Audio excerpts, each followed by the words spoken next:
So this is the ultimate lightweight bug out bag, survival bag, inch bag, get home bag, food preparation kit here. Like you want to go get meat in this little package here, we got multiple ways to get meat. So let's see what's inside.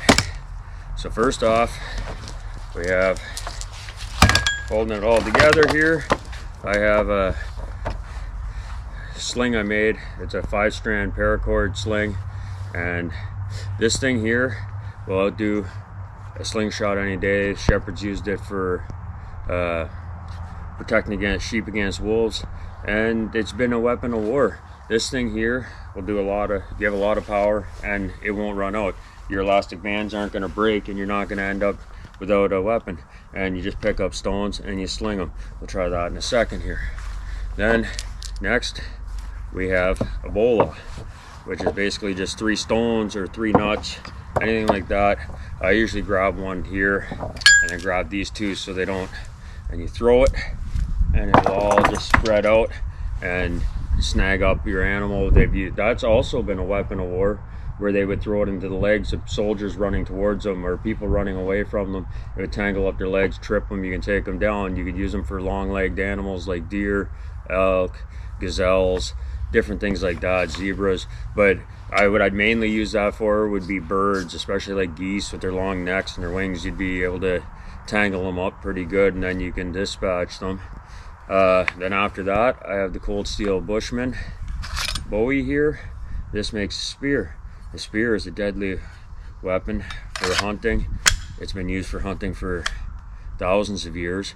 It's also been used as a weapon of war or defense, and it'd be great against bears or zombies or whatever. But it will definitely put food on the table along with your bola, and it would also be good for dispatching something after you use your bola, or you're just a little paracord sling. And all this stuff here so far weighs nothing. So now let's see what's inside this little bag here. So first off, it's a K-bar hobo reel, and all it is you could just use a stick for this, but I like having it because inside here then I have it all full of hooks and a couple sinkers there, and then you have your line there so you can go fishing. You just let it go, not a normal cast, and that's lightweight, doesn't weigh anything, and you can store your gear inside. Next in here we have more things that we can make. These are the DF4 from Pathfinder deadfall traps, and they just go set up like this. You set a log or a stone on top of them like this. You set bait and the animal comes in and they flick out.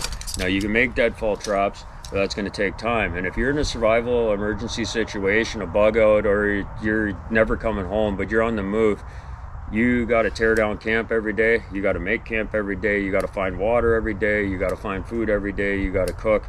You got to hike. You got to move. So do you want to add another 20 minutes, an hour making some deadfall traps? There's 5 deadfall traps right there ready to go. You just find a little game trail when you get to your spot and you start setting up traps. If you see any spot where it looks like animals are coming, you set up a couple traps, collect some firewood on your way back, boil some water, get your tarp set up, and you might have supper that night, or by morning you should have something. Now, got some other goodies in here. I have 5 these smaller, these are beaver, raccoon, skunk size snares, or fox. You'd be able to grab a fox in this size snare, and those can be set up fairly quickly. So I have 5 of those, and they're very reusable. Then we also have in here snare wire. So this would be for your squirrels, for rabbits, stuff like that. So you got your fox, raccoon, beaver, you got your squirrels, your rabbits. And then I put some more traps in here, some more snares. And these ones are going to be your coyote, your fox, these are pretty heavy duty, pretty thick. So that's going to give you some nice pelts It's going to give you a good amount of food, like a coyote or a wolf. I don't really want to eat dog, but I mean, survival situation, the coyote is going to feed the whole family, and it's going to give you a pelt to make a blanket, to make shelter, to make clothing, to make boots, to make, like, so I don't know, for a small lightweight setup, I think this is a good idea for anybody's bug out bag, or well, more for a inch bag, something you're never coming home to, or if you got a long way to go to your bug out location. But I don't know, you could survive a long time just with that. But I would add a gill net and a recurve bow. If you don't have room in your pack, make it, because those gill net, you can tie that. I got one with bank line here. I'm not going to open it all up though, but it's like 15 feet long and 3.5 feet deep, and it rolls up pretty small.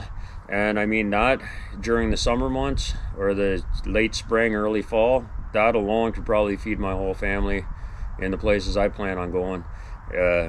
It's going to produce a lot of food. And then your recurve bow, that's going to bring down bears, that's going to bring down deer, moose, elk, whatever you want. That's going to get you your big game for your winter months when you can actually freeze the meat, and it'll get you through.